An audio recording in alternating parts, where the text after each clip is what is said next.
Hi guys, it's Adele from InkieQuill here, and I am participating in the 2014 Favourite Scrapbooking Supplies The Essentials blog hop from the Nicole Jones 911 Facebook group.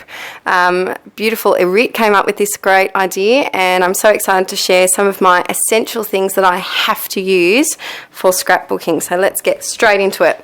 I've got 10 essential things that I think I need. And maybe you can get some ideas if you're new to scrapbooking. I only do Project Life. I don't do 12 by 12 traditional scrapbooking, so some of my supplies might be a bit different to some of the other girls who do 12 by 12 traditional scrapbooking. So first up, pens. Now I use these American Crafts precision pens in a 0.01 and 0.03 most of the time. Occasionally I'll do my journaling on a typewriter, my electric typewriter, but I find these write on most surfaces. I don't really write on washy or any slick surfaces very often. I would be interested in looking into a slick writer that I've seen some of the other girls have been using, so that's something that I look into, but for now these are my essentials. I can't live without a black pen. Next up, scissors. Now these are my ginormous scissors. I don't know what brand they are. Lidar, maybe. I got them at Officeworks here in Australia, and they're quite long.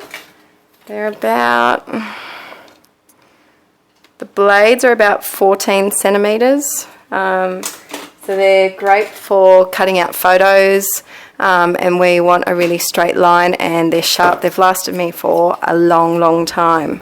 Now, as you can imagine, these probably wouldn't be good for fussy cutting.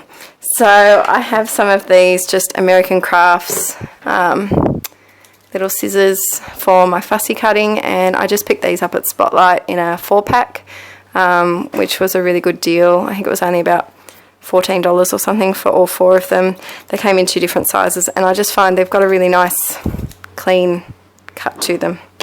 So they are my essential scissors. Now I do sometimes use a trimmer. I picked up this American Crafts one not too long ago, but I'm not in love with it. I don't love that this doesn't come up. It just stays there. So I'm not going to go into depth about it because it's not an essential for me. But it does the job, so there you go. Next up, adhesives. Now the main adhesive I use is a tape runner, and I buy these just from Kmart, and they're only $2, and you will probably laugh at me when you see this, but I like to buy them in bulk so that I don't run out. I have a problem. So, because there's nothing worse than getting all excited to do some scrapping and then finding you're out of adhesive. I can't stand it. So, $2 each. They last perfectly. They do their job. I've used probably about 100 of these and have had maybe 2 faulty ones. So, for $2, they're worth every penny. I've seen the exact same thing packaged elsewhere for $6.50. The exact same container, same everything. So $2 can't really go wrong. So if you're in Australia and you've got a Kmart, they're the way to go. I also use this Helmer quick dry adhesive. I use this quite often for wood veneer or sequins, things that have a little bit more weight to them, and it really is quick dry. When it says quick dry, it's not pretending. It dries very soon, so you have to get it in the position that you want quite quickly. You've got about a minute, I find, to jiggle it around. Other than that, it sticks very fast. So I love it. And I'm going to put this in adhesive because it kind of is. My Tim Holtz tiny attacher, I would be lost without this. I only got it a little while ago. If you're new to scrapbooking and you hear people using this tiny attacher word, it's just a mini stapler. That's all it is. Really, that's it. But it just feels so nice in your hands, and it's really easy. Let me just grab a scrap. It's really nice to use, and it goes through wood veneer, it goes through sequins. It just it works. And I love attaching vellum using this, because if I use my tape runner, you can see the adhesive through the vellum. So this adds a bit of a design feature too. So they're my must-have adhesives. Next up are my page protectors. Now, I keep my page protectors in 2 folders. The first one is for my inserts. Whoa, sorry guys. First one's for my inserts. Now, I only do Project Life, as I said, and I take a lot of photos, so there's rarely a week where I don't have to have some sort of insert. So I just keep them all in this album. There's some smaller ones, and then there's some of the divided ones further up here. And I also have some of these coin ones that I just got on eBay, and I've been using them to make little photo collages or shaker pockets, that type of thing. So they're quite fun. Now, brand-wise, I do like to stick to the Becky Higgins for one particular reason. I've had, each their own, I've had pretty good luck with Becky Higgins. They rarely split on me. Sometimes they are known to split just here at the seam. But I really like them because they have such a thin side strip compared to something like this American Crafts one. I don't know if you can see that. That has a really wide binding strip, I guess you'd call it. Are you right? I'm sorry, that's my husband. Oh my god. I got that bit.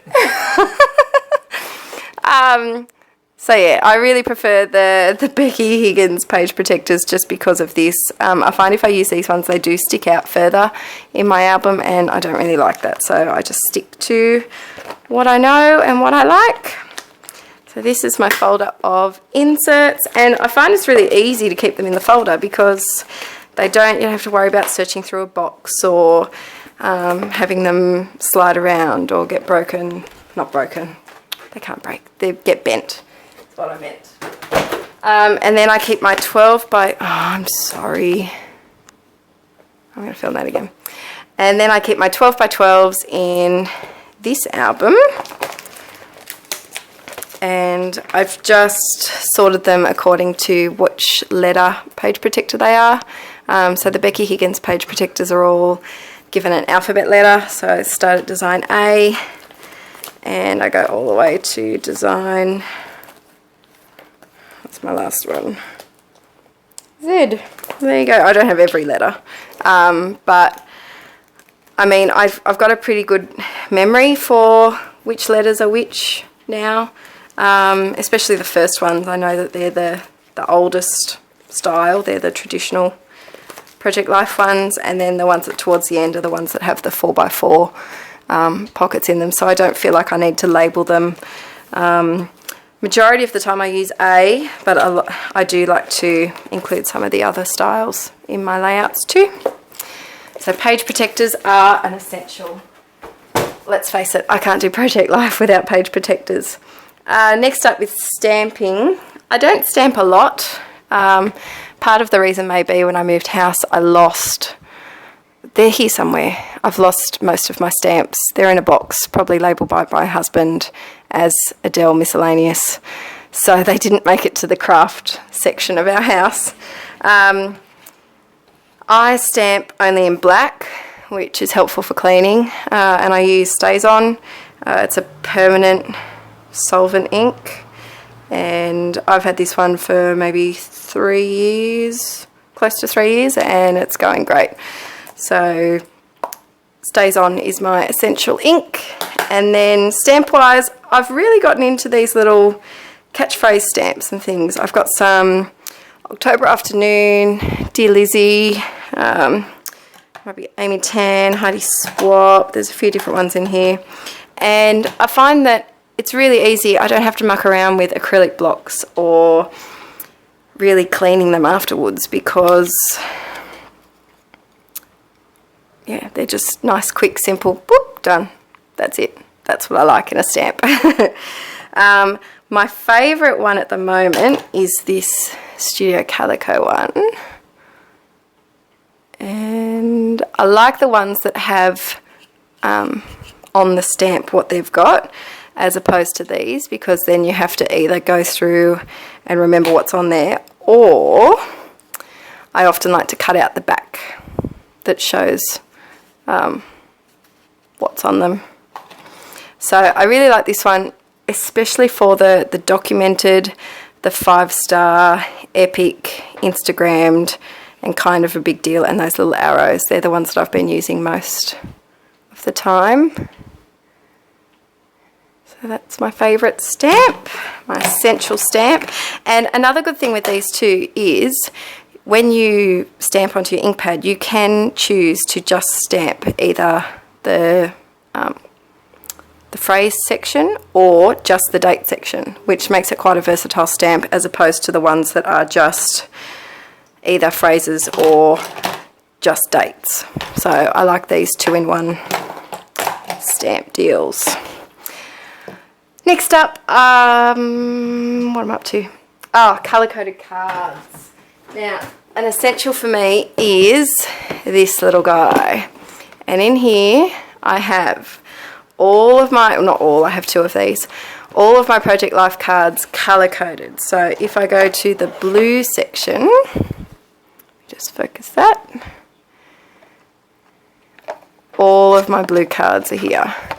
And I only did this maybe 6 months ago, and I haven't looked back. I was thinking about it for a while, because quite often I would just reach for core kits or